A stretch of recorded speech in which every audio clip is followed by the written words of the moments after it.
Hello everyone. ये video उन सभी नीट एस्पिरेंट के लिए है जिनका स्कोर 320 के बिलो आ रहा है। ओके, जिनका स्कोर 320 के बिलो आ रहा है। तो देखो यार, हम ना इस वीडियो में डिस्कस करने वाले हैं कि अब आगे नेक्स्ट 6 मंथ में बायो को कैसे अप्रोच करना है।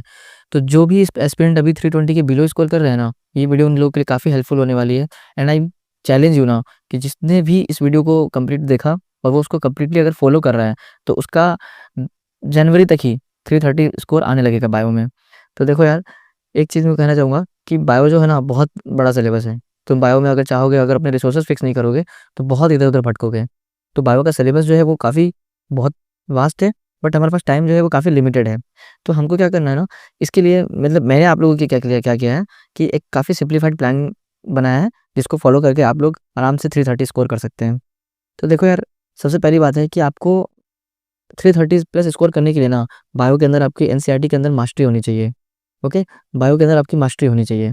तो देखो, ये है कि मास्टरी इन द सेंस आपको ये समझना है ना कि क्या पढ़ना है, कैसे रिवीजन करना है, कैसे प्रैक्टिस करना है, ठीक है। और मैंने एनसीईआरटी पे कैसे कमांड किया, क्योंकि मेरा जो मतलब मैं भी पहले बहुत स्ट्रगल करता था बायो में, बट अपने कुछ सीनियर्स और कुछ टीचर्स की हेल्प से मैंने 2022 के अंदर नीट में 350 स्कोर किया था, ठीक है। 2023 के अंदर मेरा 330 था, 2024 में मेरा 360 था, एंड 2025 की अगर बात करें, 2025 में मेरा जो स्कोर है वो 310 है।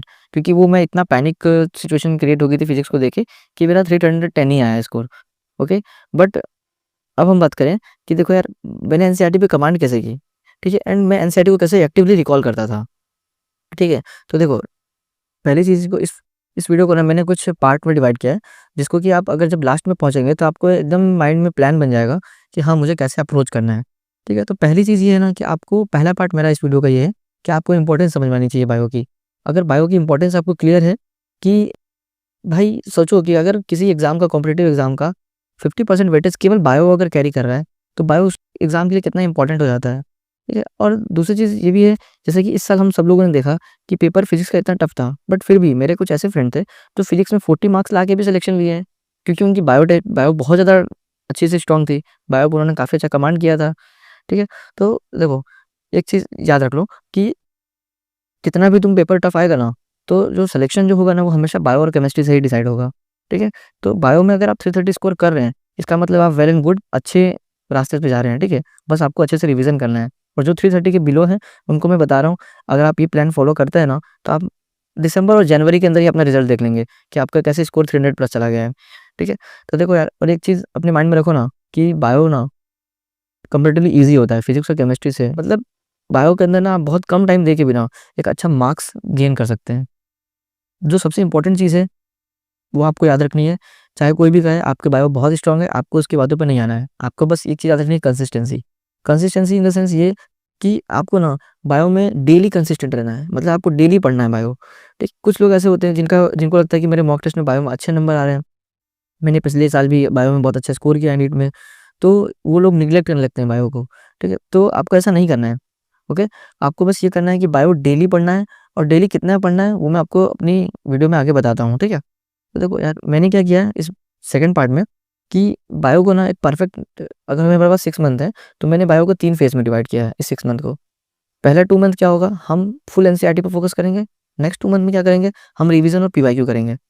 थर्ड मंथ जो फेज़ होगा हमारा स्टार्ट होगा मार्च और अप्रैल में, उसमें हमको क्या करना है, मॉक टेस्ट जो देना है वही। देखो, पहले फेज़ को हम डिटेल में थोड़ा बात करें, तो पहले फेज़ का मेरा एम जो है ना, वो हमको ये होना चाहिए कि हमको अपने एनसीईआरटी में ना एकदम एनसीईआरटी की लाइन टू लाइन को हमको समझना है, और अपने ना कंसेप्ट जो है ना वो काफ़ी स्ट्रॉन्ग रखना है।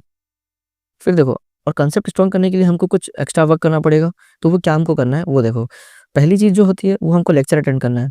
लेक्चर एनसीईआरटी ओरिएंटेड होना चाहिए और क्रिस्प होना चाहिए। ये नहीं कि बहुत डिटेल लेक्चर आप अभी देख रहे हैं। जो ऑलरेडी शुरू से देख रहे हैं, जिन्होंने शुरू से प्रिपरेशन की है, और वो भी अगर 330 नहीं ला पा रहे हैं, तो कुछ मिस्टेक कर रहे होंगे, ठीक है। तो आपको पहली चीज़ कि आपको पहला स्टेप यही फॉलो करना है कि लेक्चर देख के उसके नोट्स बनाने हैं। नोट्स भी ऐसा नहीं कि आप बैठ के 3-3 4-4 घंटे नोट्स बना रहे हैं, ऐसा नहीं करना है। क्योंकि मेनली जो क्वेश्चन आने वाला है वो आपके एनसीईआरटी से आएगा, ठीक है। तो नोट्स आपकी काफ़ी कंसाइज़ होनी चाहिए और काफ़ी क्रिस्प होनी चाहिए, ठीक है। दूसरी चीज़, आपको क्या करना है, जैसे ही लेक्चर अटेंड किया आपने, आपको एनसीईआरटी के स्विच करना है। एनसीईआरटी रीड उसी दिन करना है, जस्ट लेक्चर के बाद। क्योंकि आप हार्डली देखेंगे कि अगर आप वन शॉट कर रहे हैं तो आप कंप्लीट चैप्टर पढ़ पाएँगे, है ना? और अगर कोई डिटेल लेक्चर देख रहा है, केवल 1-2 दिन के लेक्चर देखता है, तो एनसीईआरटी के 1-2 पैराग्राफ होते हैं, तो आपको क्या करना है ना कि एनसीईआरटी उसी दिन पढ़नी है, ठीक है? और एनसीईआरटी की सारी टेक्स्ट को, डायग्राम को, इवन समरी भी आपको मिस नहीं करनी है, क्योंकि कुछ-कुछ लाइन समरी में ऐसी दी हुई है ना, जो एकदम डेडली है। मतलब वो अगर एग्ज़ाम में आ जाए ना, तो 90% एस्पिरेंट उसको गलत करेंगे। इनको पता ही नहीं है कि कहाँ से ये क्वेश्चन आया हुआ है, ठीक है? तीसरा चीज़, हमको क्या करना है, पीवाईक्यू, ये मोस्ट इम्पोर्टेंट चीज़ है, क्योंकि बिना पीवाईक्यू के आपको चैप्टर का वेटेज नहीं पता चलेगा, चैप्टर की सीरियसनेस नहीं पता चलेगी। तो आपको क्या करना है, पीवाईक्यू सॉल्व करते समय 3 चीज़ों का ध्यान रखना है। अगर आप बहुत अच्छे से, आपको कोई क्वेश्चन समझ में आया है और बट आपको लग रहा है कि रिपीट हो सकता है, तो आप उसको कुछ इंपॉर्टेंट टैग दे दीजिए। जैसे मैं हैशटैग दे देता था। कुछ क्वेश्चन आप रॉन्ग कर रहे हैं, उस पर डब्ल्यू दे दीजिए। कुछ क्वेश्चन आपको ऐसा लगता है कि जो मैंने टेस्ट में मिस्टेक की है, तो उस पे स्टार लगा दीजिए, ठीक है? तो इससे ऐसे ये होगा ना कि आप ये समझिए कि आपको सारे पीवाईक्यू को ना मार्क कर लेना है, ताकि आप जब नेक्स्ट राउंड में जब पीवाईक्यू सॉल्व करें, तो आपको ये लगना चाहिए, यार मतलब जैसे मान लो 100 क्वेश्चन है ना, तो अगर आपने उसको टिक विक लगा लिया है, कुछ ईज़ी क्वेश्चन को आपने फ़िल्टर कर लिया है, तो अगली नेक्स्ट राउंड में आप 50 क्वेश्चन ही पहले करेंगे, ओके? तो देखो, मेनली क्या करना है ना, इसमें हमको इस फ़ेज़ 1 में हमको पहले थियरी देखना है। थियरी और लेक्चर दोनों कंप्लीट करने हैं, उसके बाद क्वेश्चन प्रैक्टिस करनी है, ठीक है? तो पहले तो हम इसको फ़ॉलो करेंगे, उसके बाद क्या करना है कि एनसीईआरटी की जो लाइन्स है ना, इसको यार देखो, एक प्रो टिप समझ सकते हो, क्योंकि मैंने भी अपने फ्रेंड से ही सीखा है कि कुछ लोग क्या करते हैं कि एनसीईआरटी की लाइन को ना, वो कलर कोडिंग करते हैं। मतलब ना 3 तरह का हाइलाइटर ले लेंगे, नियॉन कलर का, ग्रीन का और येलो का।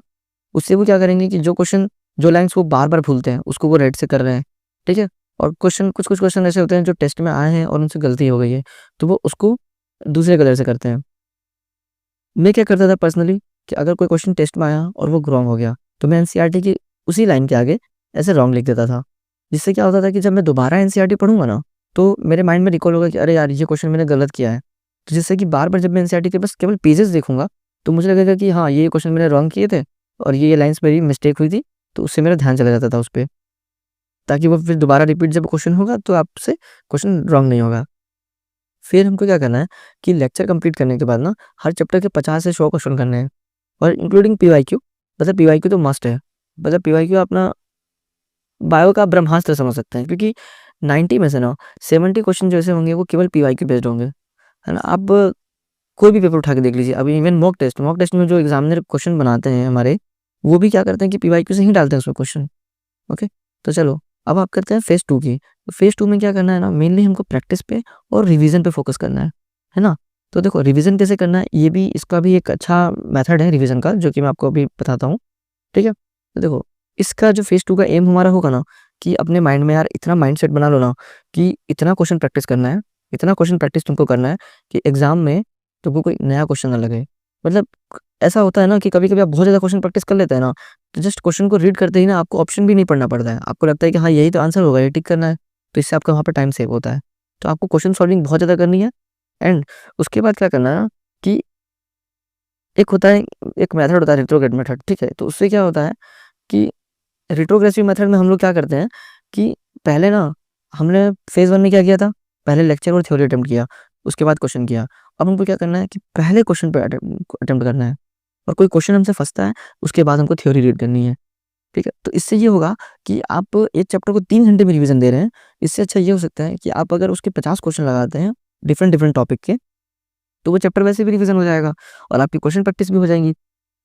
तो और नेक्स्ट चीज़ देखो यार, कि क्वेश्चन प्रैक्टिस करनी कहाँ है? अभी बहुत सारे लोगों का डाउट आएगा, तो आपको जो क्वेश्चन प्रैक्टिस करनी है, सबसे पहले पीवाईक्यू करना है। पीवाईक्यू में भी जो 30 साल के पहले के पीवाईक्यू हैं, जो आउट ऑफ एनसीईआरटी हैं, उन पे फोकस नहीं करना है, केवल अपने एनसीईआरटी बेस्ड पीवाईक्यू सॉल्व करने हैं। दूसरी चीज़, आपको एग्ज़ाम्पलर, एनसीईआरटी एग्ज़ाम्पलर इवन बिल्कुल मिस नहीं करना है, ठीक है? एनसीईआरटी एग्ज़ाम्पलर को करना ही करना है। फिर आते हैं कि देखो, कुछ ऐसा ग्रुप है जो मॉड्यूल सॉल्व कर रहा है शुरू से, इवन गुड, ठीक है? आप लोग कर सकते हैं। लेकिन अभी से अगर जो लोग चाहते हैं ना कि हम क्या स्टडी रिसोर्सेज क्वेश्चन प्रैक्टिस के लिए करें, तो देखो यार, टेलीग्राम पे ना बहुत सारे पेपर पड़े होते हैं। तुम वहाँ से पेपर डाउनलोड करो और मॉक टेस्ट के पेपर अटेम्प्ट करो। क्योंकि तुम खुद सोचो ना कि एक ऐसा एग्जामिनर है, पूरा ग्रुप ऑफ मतलब जो एग्जामिनर्स होते हैं, वो मॉक टेस्ट को डिज़ाइन करते हैं, ठीक है? और वो जब डिज़ाइन कर रहे हैं, तो वो इनका माइंडसेट ये होता है ना कि वही क्वेश्चन एग्जाम में दिखे, तो वो लोग अपना मॉक टेस्ट उस हिसाब से बनाते हैं। तो अगर आप उसको अटेम्प्ट करेंगे, तो ज़्यादा आपको बेनिफिट होगा। दूसरी चीज़, कि आपको ना मॉक टेस्ट भी क्या करना है कि डिफरेंट इंस्टीट्यूट के करने हैं। तो मैंने भी काफ़ी सारे इंस्टीट्यूट को किया था। मैं आपको टेस्ट सीरीज़ के रिगार्डिंग अपना वीडियो में बताऊँगा, ठीक है? और देखो, अभी क्या करना है, फेज़ 2, अभी हमारा फे फोकस किस पे था? फेज़ 2 पे था। फेज़ 2 में हमको पार्ट सिलेबस टेस्ट देना है, जितने पार्ट सिलेबस टेस्ट दे सकते हो। मतलब जैन और फ़ेब में हमको पार्ट सिलेबस ही टेस्ट देना है। फिर आते हैं कि टेस्ट के बाद क्या करना है।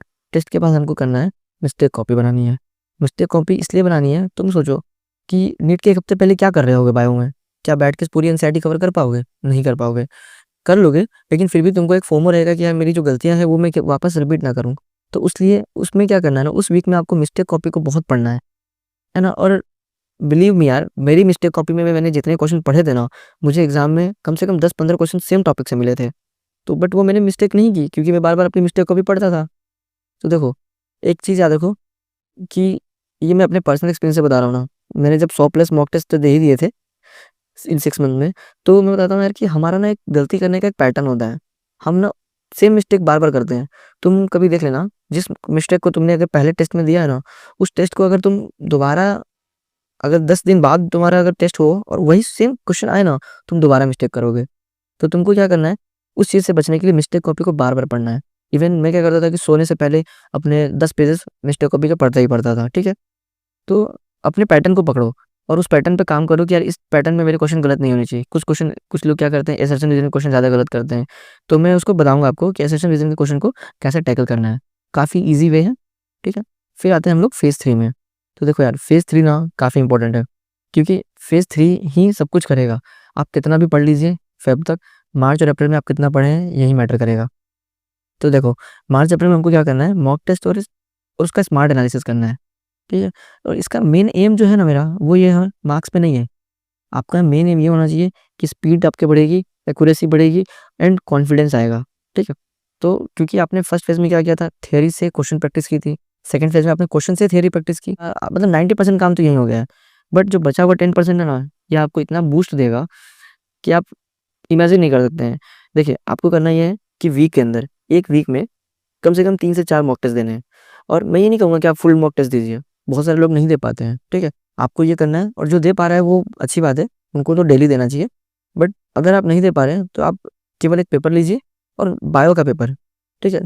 मैं क्या करता था कि 45 मिनट या 55 मिनट का टाइमर लगाओ और उसके बाद से उसको अटेम्प्ट करो। अटेम्प्ट करने के बाद में ये होगा कि जो आपको वीकनेस मिलेगी, उसको आपको तुरंत उसी दिन पढ़ना है। तो देखो, हर टेस्ट को ना स्मार्टली एनालाइज़ करना है। तो इसके लिए ना मैं नेक्स्ट वीडियो बनाऊँगा, क्योंकि टेस्ट एनालिसिस को रिगार्डिंग ना मैंने देखा है कि मेरे टेस्ट एनालिसिस के पैटर्न को चेंज किया आपने। पहले क्या करता था, पेपर दे के आया, ऐसे ही मिला लिया और कुछ क्वेश्चन गलत हुए, कौन से सही हुए, बस देख लेता था। लेकिन टेस्ट एनालिसिस के पैटर्न को जब मैंने चेंज किया ना, तो मैंने देखा कि यार मेरे मार्क्स 400 से 660 तक जंप हुए हैं, ठीक? तो आपको क्या करना है कि हर दिन टेस्ट देना है और टेस्ट के बाद से एनालाइज़ करना है उसको, और एनालाइज़ करके जो वीकनेस मिलेगी ना, सोने से पहले उस वीकनेस को कंप्लीट करके सोना है, ताकि हम नेक्स्ट डे पे अगर उस मॉक टेस्ट में वो सेम क्वेश्चन आएगा, तो मेरे से वो क्वेश्चन गलत ना हो, ओके? एंड उस मंथ में देखिए, टॉपर्स का एक ही अप्रोच होता है, रीड, रिवाइज़ एंड रीटेस्ट। आपको इसके लिए तैयार होना है कि मतलब मार्च और अप्रैल में ना आप इतना प्रिपेयर हो जाए खुद से बायो में कि आप पढ़ें, रिवीजन करें और टेस्ट दें। फिर उठें, फिर टेस्ट दें, फिर रिवाइज़ करें और अपनी वीकनेस को फिक्स करें। आपको ऐसे ही वो करना है, ठीक है?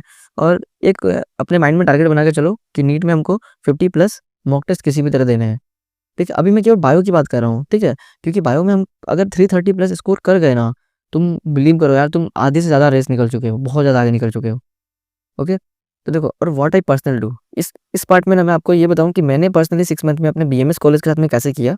तो देखो यार, सबसे पहले मैंने क्या किया कि अपने स्टडी रिसोर्सेज फिक्स किए, क्योंकि जिसके पास बहुत टाइम होता है ना, वो सोचता है कि मैं सब चीज़ें कर लूँगा। बट मेरे पास ये था कि मेरे पास टाइम कम है, तो मेरे पास रिसोर्सेज मुझे फिक्स करने हैं।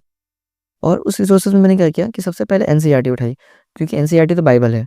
एनसीईआरटी हमने क्या किया कि एकदम एनसीईआरटी को मैंने फिक्स किया कि मुझे एनसीईआरटी को मल्टीपल टाइम पढ़ना है। एंड दूसरी चीज़, मैंने पीवाईक्यू बुक ली अपनी, और पीवाईक्यू बुक पे ऐसे लगा लिए थे, ऐसे बॉक्स बना लिए कि मैं कितनी बार कर रहा हूँ, तो मिनिमम 5 टाइम तो मैंने बॉक्स बनाए थे उस समय। फिर दूसरी चीज़, टेस्ट पेपर्स। मैंने कहा ना शुरू में भी, अब फेज़ 1 में बताया आपको, प्रैक्टिस कहाँ से करनी है, टेस्ट पेपर्स ही करने हैं, ठीक है? तो देखो, अगर एनसीईआरटी को आपको मास्टरी करनी है ना, लास्ट में जो मैंने पर्सनली किया कि एनसीईआरटी बेस्ड लेक्चर्स देखे, शॉर्ट नोट्स तो मैंने बनाया नहीं, क्योंकि यार एनसीईआरटी तुम खुद सुनो ना, क्लास 11 की एनसीईआरटी में 250 पेजेज़ हैं, मतलब न्यू बुक में 250 पेजेज़ हैं, तो अब इससे ज़्यादा शॉर्ट्स क्या ही होगा। तो अब मैंने क्या किया पर्सनली, बॉटनी में तरुण सर का यूट्यूब चैनल, और उम्मीद के ना कुछ रुपेश सर के लेक्चर थे, और मतलब पीडब्ल्यू को मैंने काफ़ी ज़्यादा कंज्यूम किया था, पीडब्ल्यू को, उम्मीद बैच को, क्योंकि उम्मीद बैच से ना मुझे क्या होता था कि उम्मीद बैच सफिशिएंट है। अगर आप बायो की बात करें ना, तो बायो में अगर आप वन शॉट देखते हैं, कंसेप्ट के लिए काफ़ी सफिशिएंट है। एंड जूलॉजी में मैंने अपनी गुरु माँ आकांक्षा मैम को मैंने फॉलो किया था, और उनको बहुत ब्लाइंडली फॉलो किया था मैंने, क्योंकि उनसे मुझे काफ़ी पॉजिटिविटी मिलती थी। ओके, तो देखो, पीवाईक्यू तो मैंने आपको बताया था कि पीवाईक्यू आपको इस टाइम पे ना, मतलब शुरू से नवंबर दिसंबर मैंने पीवाईक्यू करते गया। लास्ट में मैंने पीवाईक्यू को इतनी बार कर लिया था कि मुझे आधा से ज़्यादा पीवाईक्यू याद थे। कि अगर मुझसे कोई ये पूछेगा ना कि यार 2019 में फ्लोरिंग प्लांट का क्वेश्चन कौन सा आया था, तो मुझे याद था कि हाँ, मेज़ वाला क्वेश्चन आया था। ठीक है, ड्रूप का मॉर्फो में कौन सा क्वेश्चन आया था, तो कोकोनट वाला आया था। तो मुझे ऐसे आपको पीवाईक्यू करना है कि याद हो जाए। फिर आते हैं टेस्ट पेपर। टेस्ट पेपर्स में मैंने बोला ना कि इंस्टेंट वे वीक एरिया आइडेंटिफिकेशन होगा। टेस्ट पेपर देने से फ़ायदा मेरा ये होता था कि मैं जिस दिन मिस्टेक करता था ना, मतलब मैंने देखा था कि मैं जब भी डिनर करके बैठूँगा, अपना एक बायो का पेपर ऑलरेडी लेके बैठूँगा। टेलीग्राम से मैंने पेपर प्रिंट कराया और उसको लेके बैठ जाता था। उसको जैसे ही सॉल्व करूँगा 45 से 50 मिनट का, फिर मैं क्या करता था कि उसको तुरंत अपने वीक एरिया को देखता था। क्योंकि आप जब देंगे ना, तो 50 क्वेश्चन ऐसे होंगे जिनको कि आपको एनालाइज़ करने की ज़रूरत नहीं होगी, लेकिन जो बाकी के 40 क्वेश्चन होंगे ना, ये बहुत कुछ सिखाएँगे आपको, ठीक है? तो इससे मेरा इम्प्रूव होता चला गया, और मैंने ना, मतलब जनवरी से तो मैंने मॉक स्टार्ट ही कर दिया था। मैं जब भी डिनर करूँगा, डिनर के बाद में अपना पेपर लेके आऊँगा और मैं पेपर को सॉल्व करना स्टार्ट कर दूँगा। फिर देखो मेरा डेली रूटीन, मैंने अपने डेली रूटीन में क्या किया कि बायो को इतना अच्छे से स्विच किया ना, जिस तरह से हम ब्रश करते हैं डेली, वो हमारी एक हैबिट है। उसी तरह से मैंने क्या किया कि बायो को अपनी हैबिट बना ली थी। रात में अगर मैं बायो क्या करूँगा कि जैसे ही मेरा माइंड डिनर में कंप्लीट किया, जैसे ही मैंने डिनर किया, मेरे माइंड में एक ही चीज़ आती थी यार, कि मुझे अब बायो पढ़ना है। और जिस दिन मैं वो टाइम वेस्ट करता था ना, मेरे माइंड से आता था कि यार आज मैं बायो में, ये शायद मे बी 1 नंबर मेरा डिक्रीज़ हो गया होगा। ठीक है, क्योंकि मेरा बायो में 360 ही टारगेट था, क्योंकि मैं ऑलरेडी 2024 में बायो में 360 ला चुका था। तो मेरा टारगेट यही था कि मुझे 360 ही लाना है। तो उससे ये हुआ कि बायो को मैं बहुत सीरियस लिया, और डिनर के बाद में टाइमर लगा के, 3 घंटे का टाइमर लगा के मैं बायो बैठ जाता था पढ़ने के लिए। कभी-कभी पढ़ते-पढ़ते बोर हो जाऊँगा, तो मैं लेक्चर देखने लगता था। कभी-कभी अगर बहुत ज़्यादा बोर हो गया, तो मैं अपने फ्रेंड को कॉल करके उससे डिस्कस करने लगूँगा बायो। ओके? तो मैंने यही किया, 9 टू 1 अपना रखा था, और मैंने पूरा 6 मंथ ना अपने इस टाइम को, 180 डेज़ को मैंने पूरा, मैं लिटरली कह सकता हूँ ना, इस चीज़ को मुझे बहुत प्राउड होता है कि मैंने बायो का इवन एक सिंगल डे मिस नहीं किया था।